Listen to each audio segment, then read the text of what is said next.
So ngayon tayo ay nandito sa may Tagaytay City at pauwi na. Sarap ng hangin dito, napakalamig. Ngayon ay 23 degrees. Kaya naman ang salubong ng hangin ay napakalamig. So tayo ay pauwi na. I-document lang natin yung ating paglusong mula sa Tagaytay. So last week morning, last week tayo ay lumusong sa Villa Aguinaldo Highway. So this time tayo naman ay lulusong sa may Santa Rosa Tagaytay Road. So far at 10:09 ng umaga, hindi pa ganito ka-traffic dito sa Tagaytay. Tsaka mas konti na rin siguro yung pumupunta ng Tagaytay ngayon dahil tapos na yung Pasko. Nag-iipon pa yung mga tao na ang gastos. And hindi rin kasi mainit ngayon sa Manila, so kaya hindi rin sila masyadong umakit dito siguro. Pero di hamak naman na mas malamig pa rin dito sa Tagaytay.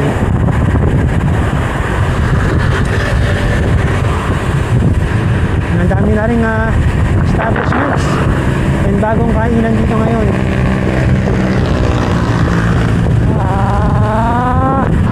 Ito yung hit na hit natin.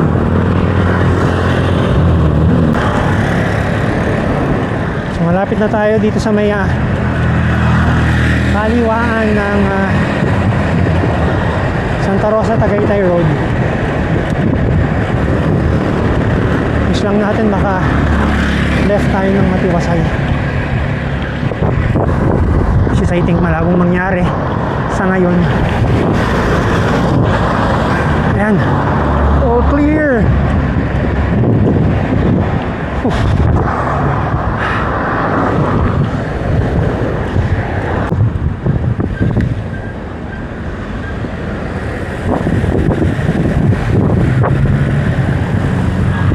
Yeah, nakaliwasan na tayo.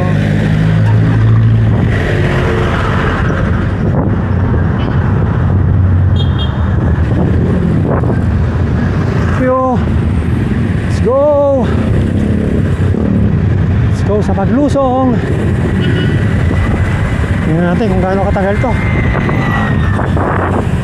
Tingnan natin kung gaano magtatagal itong paglusong. So ang oras ay 10:30 ng umaga.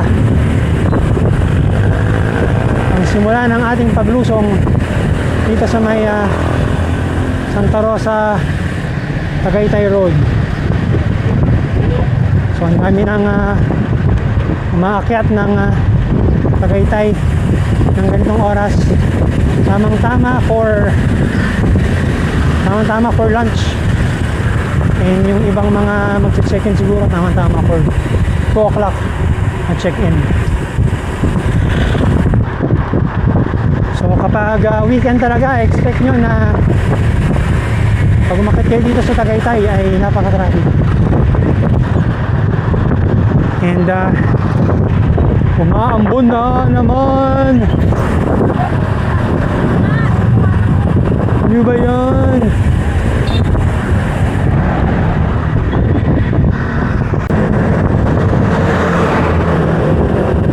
Parang compared to last week, mas malakas yung hangin dun sa kabila. Talagang tinutulak yung gulong natin. So nandito na tayo sa may tapat ng Rowenas, Cafeteria Resto by Rowenas.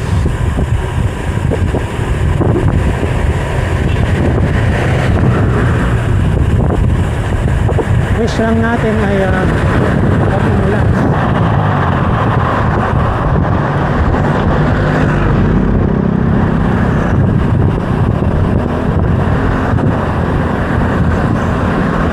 Bada tayo sa gilid. Ang lakas ng hangin.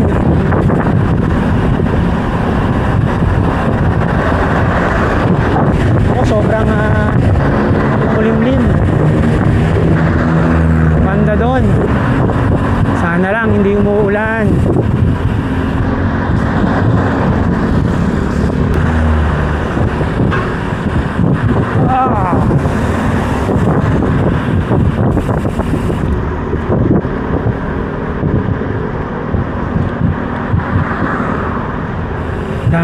Daming pinya. Kasi yung pinya yata nag-grow sa malamig na lugar. Kaya dito sa may Pantang Silang at Tagaytay, maraming pinya.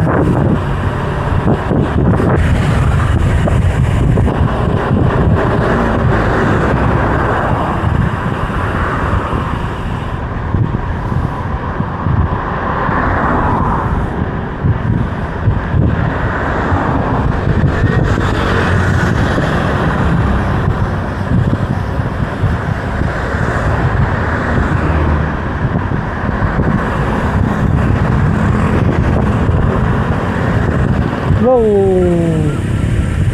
Norn lang.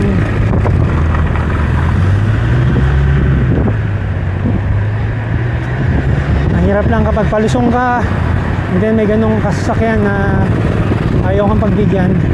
May bisikleta naman tayo. Sana, palusong. We're hoping na sana binibigyan nyo na lang tayo. Mahirap kasi kapag palusong ka, medyo at hindi yung bulusok mo kahit hindi ka pumipidal.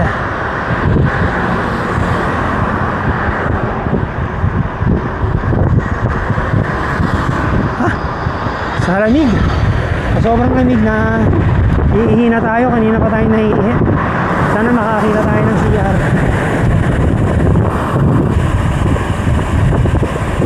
And sana hindi tayo abutan ng ulan.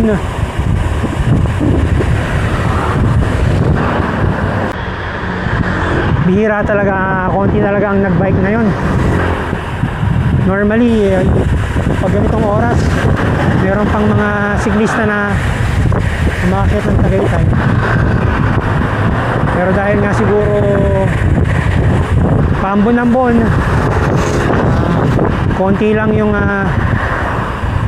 nagbike ngayon. Isa tayo sa mga konting nagbike dahil na-forecast tayo ng weather forecast.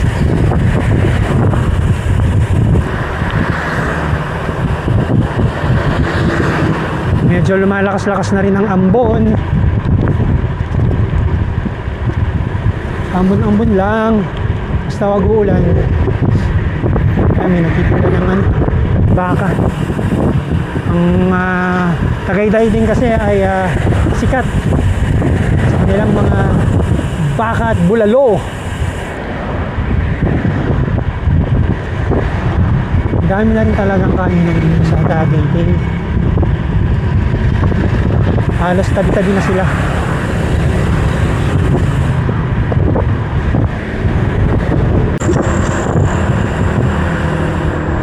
Tagal ng Shell medyo nawiwiwi na tayo.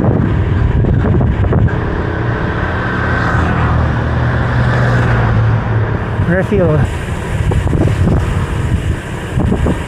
CR muna tayo dito sa refill. Meron.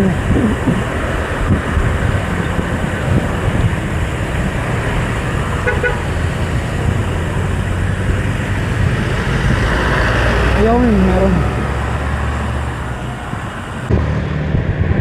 So nakawiwi na tayo. Kaya dire-diretso na tayo uli. Medyo may kalakasan lang na ang ulan. Ang ambon pala, hindi pa umuulan. Pero wag naman na sanang umulan para hindi rin basa ang kalsada. Besides, ayaw nating mabasa ng basang-basa.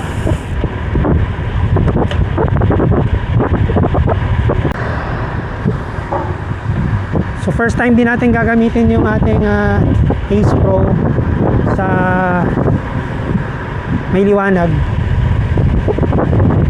Dahil normally ginagamit natin yung ating Ace Pro for night ride lang or pag madaling araw. dahil maganda nga yung video quality niya sa low light conditions. And tinitingnan din natin kung gaano katagal maglalast yung battery niya. So hindi naman tayo, pag tayo naman ay kumukuha ng video, pakonti-konti lang. So far more than 50% pa rin naman siya. So hindi na tayo sa tapat na ng Angel Fields.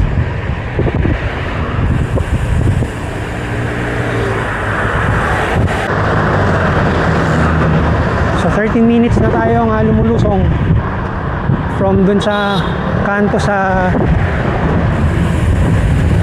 may bilihan ng mga bulaklak.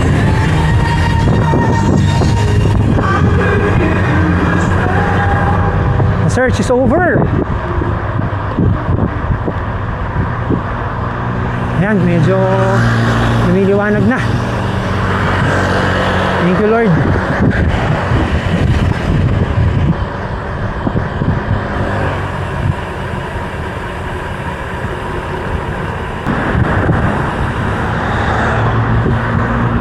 Buti rin merong mga sasakyan na kapagbigay kapag medyo naalanganin tayo sa gilid at medyo gumikit na tayo. Yung mga ibang sasakyan, di naman tayo binubusinahan. Sila naman ay nakakaintindi, which is very good para sa ating mga siklista na lumulusong.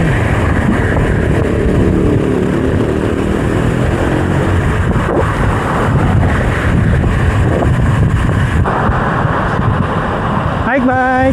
Thank you! Si Kuya nilalakad na yung kanyang bike. So ito lang, dito yung mga palusong lang dito sa Tagaytay. In-expand kasi yung kalsada niya. Pero meron mga portion pagdating dito. Isa na lang uli yung lane dahil yung karugtong ng expansion may mga bahay pa. Hindi natin alam kung anong balak nila dyan.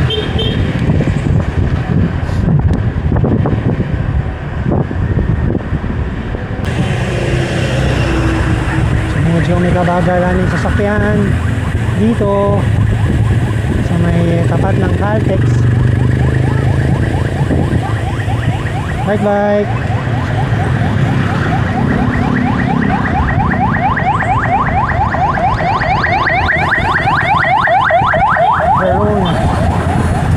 Wala, minit na. Hindi pa tayo nakasliw. Baka tayo mangitim.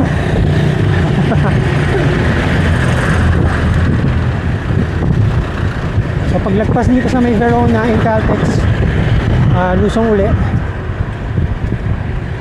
Ayan, traffic na. Kasi ayan nga yung expansion. And then yung karugtong na expansion, may mga property.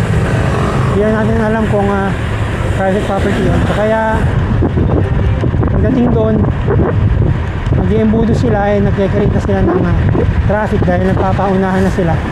Pagdating doon sa single lane na lang,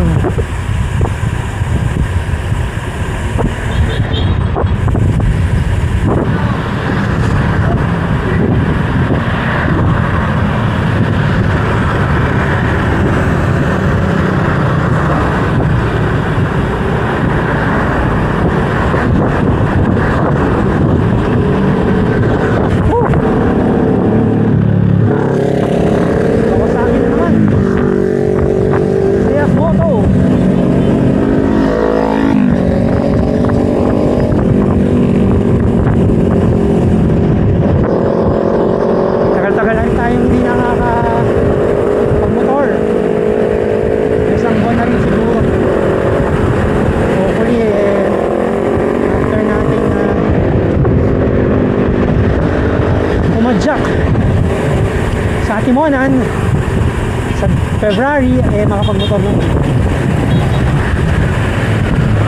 So yun nga pala, sa February I think 3 yata, basta yung first Saturday ng February tayo ay Padjak patungong Atimonan, Quezon. So first time nating magagawi. Well, actually nagagawin naman tayo hanggang Quezon, pero first time nating magagawi hanggang Atimonan dahil gusto nating i-try na padyakan yung bitukang manok. So tayo ay mag-overnight sa Atimonan dahil hindi naman tayo si Superman, hindi natin kayang padyakin ng balikan yung bitukang manok dahil kapag pinadyak natin ng balikan yun less than 300 kilometers. So para tayo nag-odax nun ng merong sangkatutak na so kaya ang gagawin natin, tayo ay mag-overnight sa Atimonan. So meron ng overtake sa atin ng mga cyclist. So approaching na tayo dito sa may PNPA at merong strip dito na hate natin. Medyo ano na yata, nag-fade na ito, nag-fade na.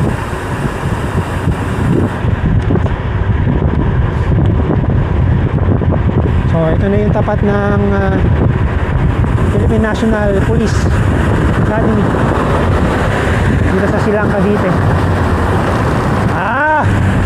Pala yun.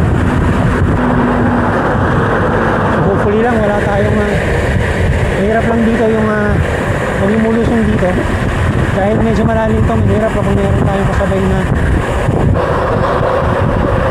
mga sasakyan. So ingat-ingat din tayo sa paglusong.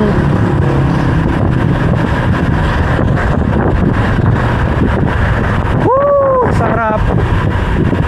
Lusong is life. Ngayon, buti umabot tayo dito. Kahit papano, medyo nagkabuelo tayo.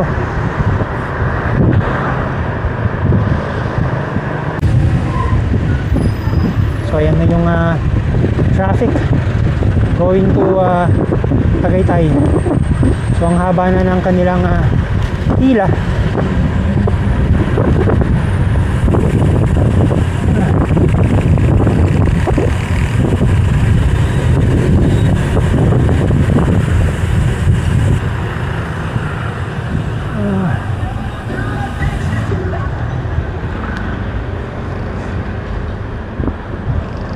So ito ang medyo hatag dito.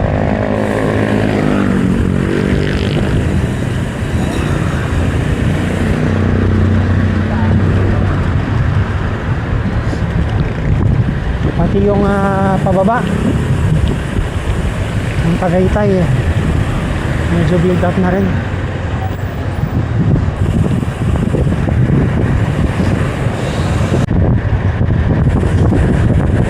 Grabe, ang haba na talaga ng traffic sa Tagaytay.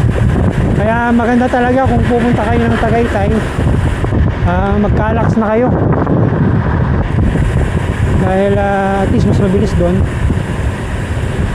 And sa Emilio Aguinaldo Highway naman, paglagpas ng yung intersection sa may Silang, yung Emilio Aguinaldo Highway doon sa mga doon sa may Shakey's, wala na masyadong traffic, mabilis na ang kalakaran.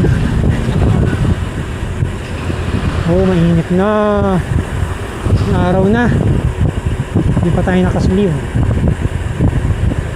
May driver ba to? Ayan grabe ang haba ang pila.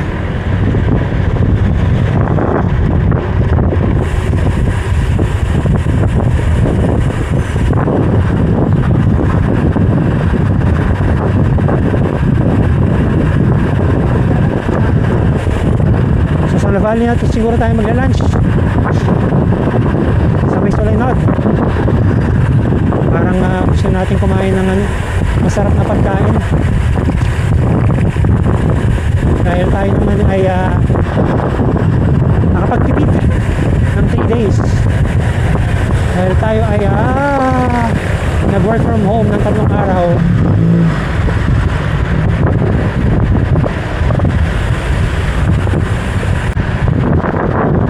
So ito na yung last major lusong dito sa may Santa Rosa Tagaytay Road.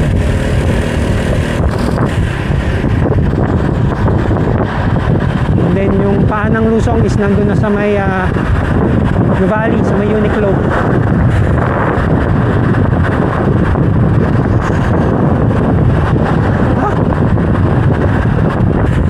Calax Booklanners. So ito na yung AUP, Adventist University of the Philippines.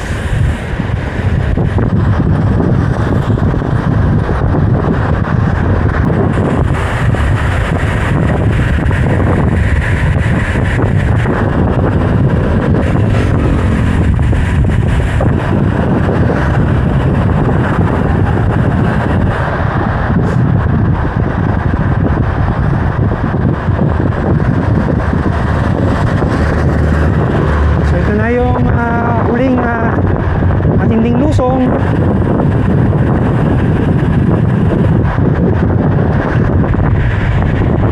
Mga 1.5 kilometers na lang or 2 kilometers kung ating lulusungin. Tayo ay kakain na bago umuwi. So dito medyo malamig-lamig pa rin kahit magtatanghaling tapat. And lumiding kasi yung weather kaya hindi mainit.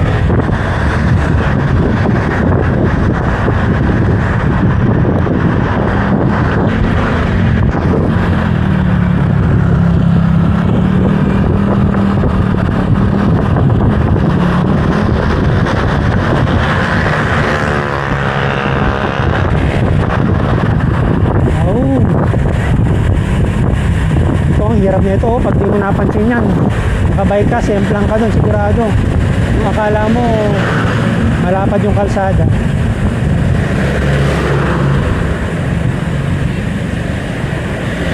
Ayos ba?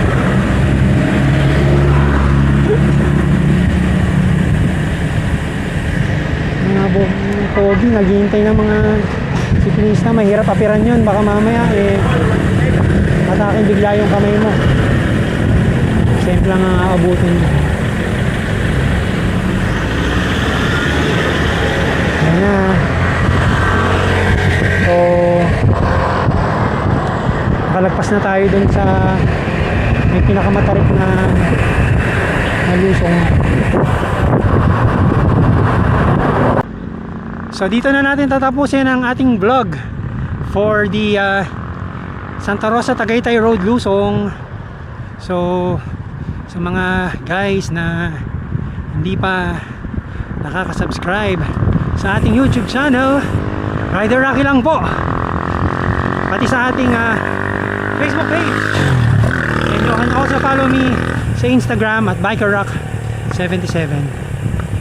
So from the valley here in Santa Rosa, Laguna, marami pong salamat.